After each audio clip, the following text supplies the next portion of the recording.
fundraisers, conventions, you name it, but I'm only one of many fellow citizens watching to see positive change in Lebanon, so that one day we can see the homeland in a much better state than it is today. The experience has been humbling, it's fascinating, but also sometimes frustrating. Grassroots democracy can be slow and difficult, especially in a place like Lebanon, whose very definition of the term democracy is sometimes diluted with so many attached strings and conditions. And yet a large portion of the Lebanese people persist and resist. They do so peacefully, and they do so against not one perfect storm, but multiple perfect storms. It might seem unfair for a small country to be going through so much all at once, or perhaps in the Almighty's greatest wisdom, He's decided that nothing short of this kind of a challenge will make the Lebanese people rise and finally stand on their own 2 feet. The question many of us are asking in Lebanon, but also in the global expat community at this point, is what are we rising for? We all know, of course, what and who we are rising against. A more difficult question is what exactly are we rising for? The title of this convention, Soul, which is based on love and unity, is telling. How can we translate this, though, so that it becomes institutionalized in a way that our children and their children's children would never forget it, but benefit from it, and build a future of peace and prosperity based on this Lebanese soul, dare we call it identity. Seen from this perspective, the Lebanese uprising has set a clear delineation between those in Lebanon who are fighting to preserve a destructive system that has swallowed society's entire well-being, and those of us desperately trying to change it so that the Lebanese identity or soul, as it was originally conceived by our forefathers, can rise again like our proverbial phoenix. This raises an interesting dilemma that I'm often asked. When does one attempt to change a system or a nizam? Does one change it when things are good, or does one change it when things are bad? Some will answer that a nizam or a system cannot be changed when things are bad because there are other priorities. In the meantime, economists may stand here and suggest this or that economic solution. The international community will talk about corruption and reform. International donor agencies will talk of poverty and of aid to the poor. And society will talk about the political class abuses and certain parties. Parties that may be new or old will also talk about elections and how to win them. But will any of this reach the essence or the soul of Lebanon's problem? As gray clouds hover above, it sometimes seems like everyone is looking out at our cedar tree from their own angle and diagnosing it that it is sick or wilting and about to die. But few are actually digging into the soil to look at the condition of the roots, especially since the whole world senses a deeply rooted, systemic problem that is eating away at the Lebanese state. Meaning, how likely would trimming this branch or that branch bring the cedar tree back? So what is the root of the problem in Lebanon? There's plenty of blame to spread around for sure, and those who are in power today do not help their own cause by being utterly inept and incompetent in almost every field. From the president and prime minister, who have absolved themselves of any responsibility of the calamity befallen their people, to incompetent ministers who no one trusts nor knows how they got to their positions of power, to a beholden judiciary and security apparatus that is incapable of upholding the oath they made to the people, to a parliament which is incapable of providing any sense of oversight or any meaningful legislation or constitutional reform for well over 3 decades. But truth be told, none of this is new to Lebanon.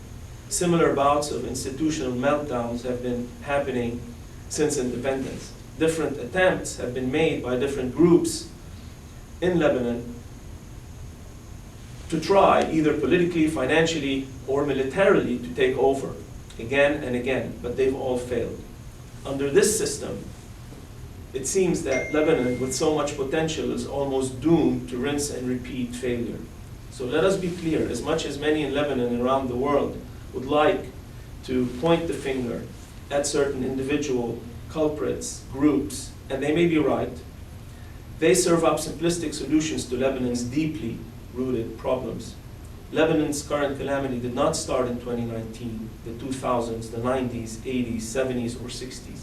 It started upon its establishment as a nation a century ago through a faulty system that tried to accommodate the notion of certain misconstrued communities, but unfortunately ended up doing it at the expense of the individual citizen and the state. While some claim that the current system actually helped establish coexistence, it is hard for them to explain why then all the instability over the decades, and why has the common citizen always had to bear the price.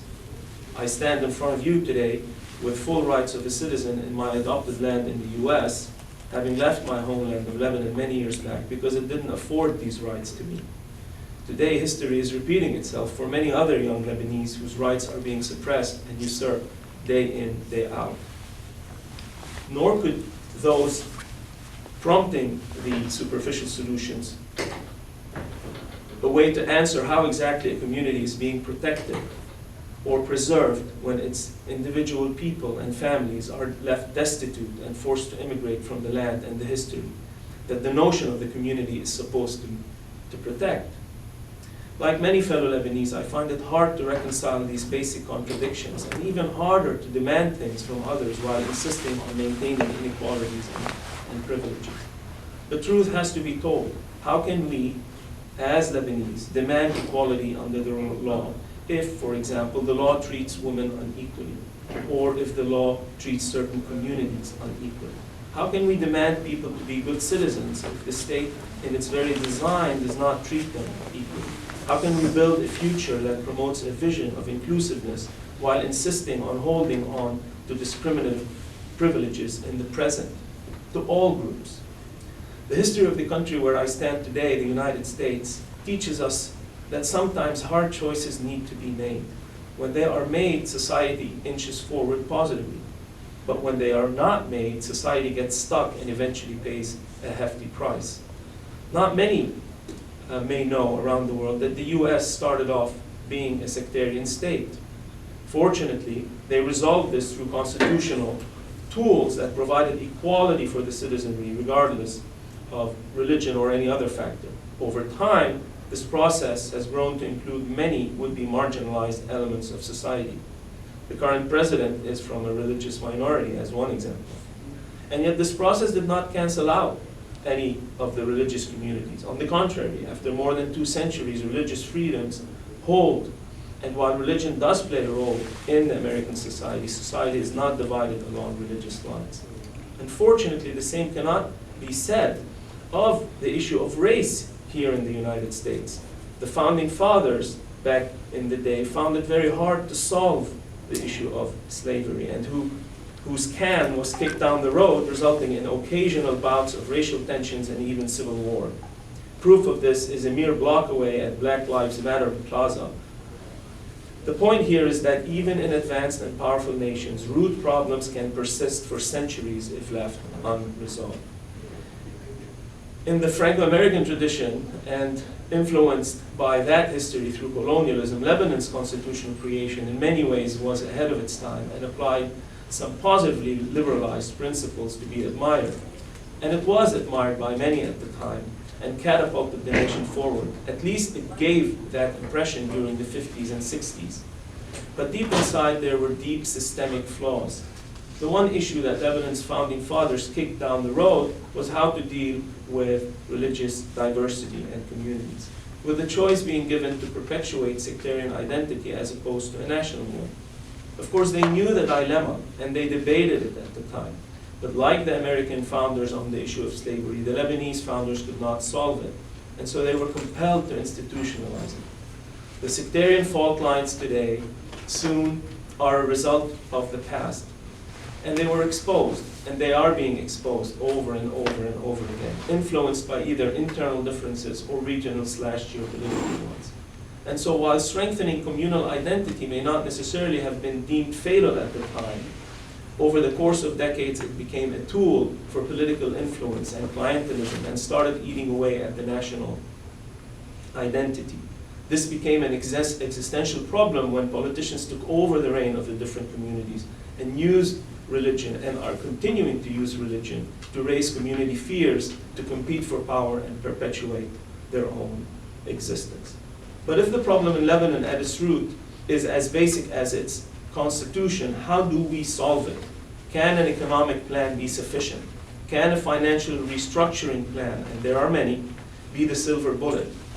Can changing the president or the prime minister do the trick? Or can a parliamentary election bring about the desired change?